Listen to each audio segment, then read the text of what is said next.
está celebrando lá o arcanjo Miguel, Rafael e Gabriel. Cada um deles tem a sua grande importância, né? Eu posso falar aqui que eu tenho uma devoção especial por São Miguel, né? Quem como Deus. Eu gosto de imaginar aquela cena no céu, daquela grande batalha entre ele, né? E o grande dragão, do qual ele é o vencedor. Então, tem assim, uma devoção muito bacana, muito bonita de São Miguel. Sim, não, uma devoção, claro, que nos ensina muitas coisas, né? Se nós vamos olhar exatamente a história dos arcanjos, né? Cada um deles se apresenta com uma missão muito importante, né? Cada uma delas não só que cumpre uma função a qual Deus os destinou, a qual convidou, mas também é grande lição para cada um de nós, começando com próprios nomes, né? Cada um destes nomes já é uma catequese para nós, não é? Sim, sim. Sim. E é importante, fica aqui um questionamento, né, sobre a questão dos arcanjos. Os seus opositores, né, os anjos caídos, eles negaram a Deus no início, né, a negação inicial dos anjos, e eu fico curioso com essa situação. Essa negação inicial dos anjos, que os transformaram em anjos caídos, vamos dizer assim, teoricamente eles não poderiam mais ser anjos celestiais. Essa negação inicial tem o mesmo peso, por exemplo, do pecado contra o Espírito Santo, que a Sagrada Escritura diz que não tem perdão, nem neste mundo, nem no próximo? Seria a mesma coisa? Só na consequência, mas são, vamos dizer, as histórias muito diferentes, né? Primeiro, se vamos olhar a história dos anjos, né? Anjos foram criados pelo próprio Deus e, claro, experimentaram o amor de Deus num grau muito profundo. Conheceram Deus a face a face. Eles tiveram como se fosse comunhão com Deus num grau acima daquilo que o ser humano poderia viver, né? Sim. Com isso, eles também conheceram melhor os desígnios de Deus, os planos de Deus. E, claro, o sentido da existência deles está no servir. No servir. Servir a Deus diretamente e indiretamente servir a Deus através, aí é o plano de Deus que eles conhecem, através do serviço aos homens. E aonde ocorre daquilo que, pelo menos, a tradição da Igreja nos traz como um consenso, porque a Sagrada Escritura diretamente não nos conta exatamente... Fala pouco, né, sobre fala isso. pouco, não nos conta diretamente, mas temos outras fontes na tradição, não vamos hoje aprofundar, mas que trazem essa conclusão que, exatamente, alguns dos anjos, junto com o príncipe deles, né, um dos anjos mais lindos, que era o Lúcifer, aquele que carrega a luz de Deus, que seja claro, né? Ele foi convidado, como os anjos, para servir, como eles compreenderam, as criaturas inferiores a eles. Mas Deus que sabe, eles deveriam olhar como grande parte dos anjos olharam. O plano de Deus é este, estamos aqui para servir a Ele, então vamos servir. Só que no Lúcifer surge um pensamento que nós podemos imaginar. Como eu, uma criatura tão perfeita, vou servir aos imperfeitos, às criaturas inferiores a mim? Aí que vem aquela frase que se coloca na boca dele, não servirei.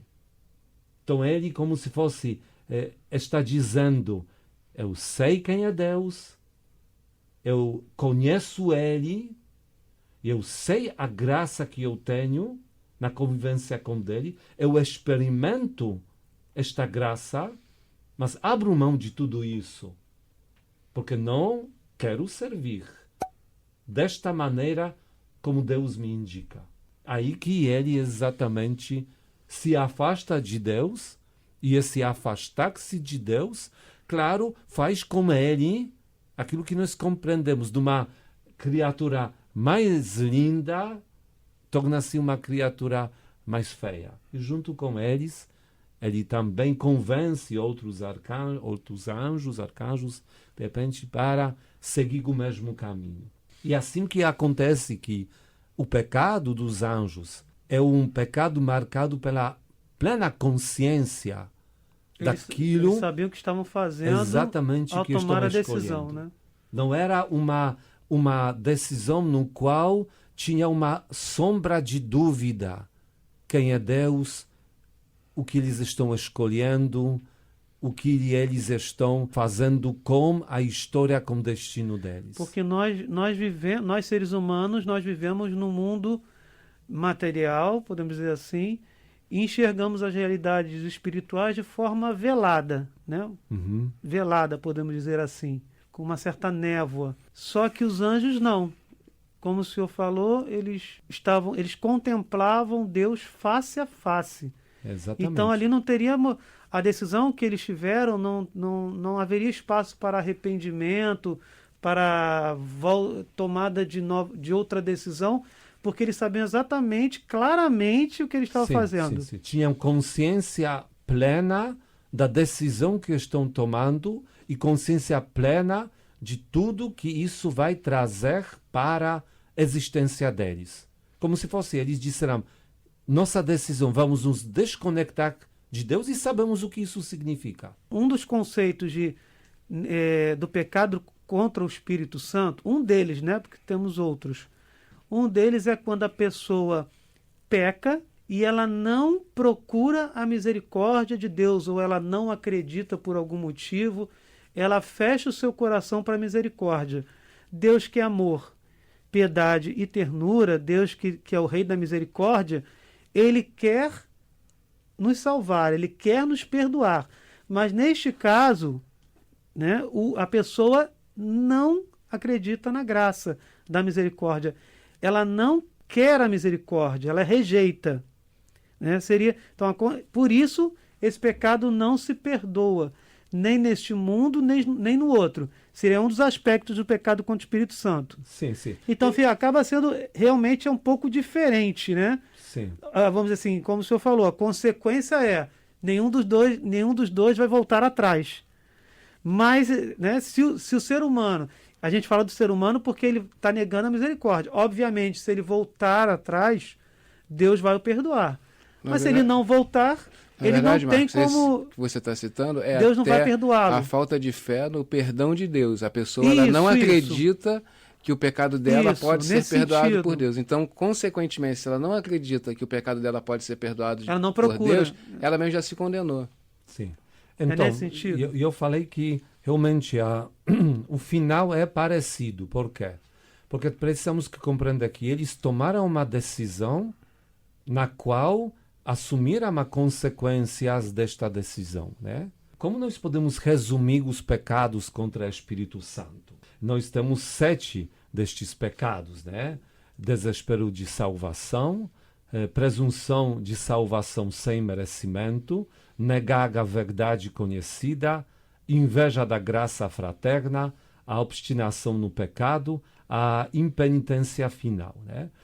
Mas todos eles, na verdade, foram assim, divididos em seis, mas todos eles seguem o mesmo padrão. Qual é o padrão? Uma mesma essência, né? Qual é o mesmo padrão, mesma essência? Nós não chegamos à salvação sozinhos. Uhum. A salvação ocorre em Jesus Cristo, a quem também não chegamos sozinhos. A ação do Espírito Santo em nós nos leva exatamente a nos aproximarmos a Jesus para que, através dele, a obra dele, possamos ser salvos. Então, falando em outras palavras, né? O Espírito Santo, ele tem como se fosse grande trabalho na nossa história de nos levar à salvação em Jesus Cristo. Nos aproximar a Jesus Cristo, de reconhecer Jesus Cristo como nosso Salvador. Ele é oculto, porque parece que nós estamos procurando, por exemplo, Jesus tantas vezes, e eu vou procurar Jesus misericordioso. Muito bom, por que você vai procurar? porque parece que te deu vontade de procurar Jesus. Não, o Espírito Santo já agiu em você, te dando esta como se fosse opção, te convidando com a graça para tomar essa decisão. Por isso, uma das ações que nós compreendemos do Espírito Santo é nos ensinar sobre o pecado. Só que é a diferença entre tentador que nos aponta o pecado, ele nos aponta o pecado para dizer você está errado, olha o que você faz, para nos desmotivar e nos condenar. Para que nós possamos, naquela realidade do pecado, simplesmente desistir. Então, se eu sou assim, então realmente vejo a grandeza do meu pecado, o peso do meu pecado. Então, realmente, eu vejo, não tem nenhuma chance, não tem nenhuma esperança para mim. E a pessoa para naquela consciência do pecado e ela se condena. Quando o Espírito Santo, na verdade, desperta também em nós a consciência do pecado, para nos dizer, por isso procure Jesus. Porque é nele que você tem a solução. Nele que você encontra exatamente o que você precisa. Por causa disso, pecados contra o Espírito Santo são pecados que são contra a ação do Espírito Santo em nós para nos levar à salvação. Então, como se fosse, estamos remando na direção contra. O Espírito Santo está nos dizendo, vai por aqui. E nós falamos, não, eu quero ir na direção oposta. Basta olhar qualquer um desses por exemplo, pecados, algum que parece ser que é nada, que ocorre, temos até direito de fazer, né? Que é negar a verdade conhecida, a verdade revelada pelo próprio Deus através da igreja. Parece que eu digo, não, mas eu não acredito. É apenas minha opinião. Mas não apareceu este ensinamento por acaso. Esta verdade que Deus nos revela não é uma das verdades que eu posso abraçar ou não e vai dar na mesma. Nós precisamos dessas verdades. Elas são necessárias para a nossa salvação. Não só conhecer, mas abraçar. Se eu nego essa verdade, eu estou negando o Espírito Santo que poderia me conduzir à plena verdade e com isso a salvação. Então eu estou remando na direção contrária. Por causa disso, realmente, não que nós não vamos ser perdoados. Na verdade, nós tiramos de nós a possibilidade de sermos perdoados. Não é assim que Deus vai negar de dar para nós perdão. Nós não vamos assumir a postura necessária para que sejamos perdoados. Então, é como se mais ou menos acontecesse na parábola do filho pródigo. O filho pródigo simplesmente se visse ali comendo a comida dos porcos, né, se alimentando do que os porcos estavam comendo e simplesmente não quisesse voltar. Ele nem tenta. Ele nem volta. E é interessante que eu lembro agora, São Miguel Arcanjo, ele era de uma, vamos dizer assim, uma patente, né, de uma hierarquia inferior a Lúcifer, né? Então vejo aí também mais uma lição nessa dinâmica de pedir o perdão, que São Miguel foi humilde a ponto de servir a Deus e reivindicar, né, que só Deus é realmente o Senhor, tanto que seu nome significa quem como Deus, e enfrentar Lúcifer, que apesar de tudo, né, era realmente portador da luz, disse não, foi realmente arrogante, estava numa patente superior, podemos dizer assim, e por causa dessa arrogância que ele construiu, ele se afastou completamente de Deus, né? Acaba tendo uma certa conexão, sim, essa dinâmica de você, não aceito a misericórdia, não aceito o senhorio, não me aproximo. E Miguel faz exatamente o oposto. Sim. Ele diz sim ao senhorio e enfrenta nesse combate espiritual a arrogância de Lúcifer, né? A história do Lúcifer nos aponta exatamente a existência de um pecado que é um pecado que pode surgir na vida de um santo, de uma pessoa santa, de uma pessoa que está próxima de Deus. Sim. Que é exatamente a soberba. Olha quando que eu sou bom e perfeito. Isso é o pecado dos santos. Bom e perfeito. Olha, não, eu me comparo com todos os outros, veja. Aham. Ninguém é tão bom quanto eu de seguir mandamentos, de ser obediente a Deus, de fazer tantas coisas. Eu sou santo, mas eu sou o melhor. Ninguém. E, pensamento. na verdade, isso pode ser uma verdade. Aham. Até que eu sou melhor. Só que permitir isso entrar em mim Já já transforma em começa a me arrogância. corromper, porque começa a surgir em mim um sentimento de superioridade. Olha, os outros são piores do que eu sou melhor do que os outros. É bacana o senhor falar que tem o São João da Cruz, eu acompanho ele bem, e ele, em determinado momento da vida dele, pelos exercícios de mortificação, ele fica com medo da vaidade de poder Aham. estar exagerando, né? E isso é para Tudo nós interligado, né? É exatamente isso é para nós uma lição do São João da Cruz, de também lição negativa do Lúcifer. Quanto que temos que nos manter na graça de Deus e na humildade. Louvado seja nosso Senhor Jesus Cristo. Para sempre seja louvado.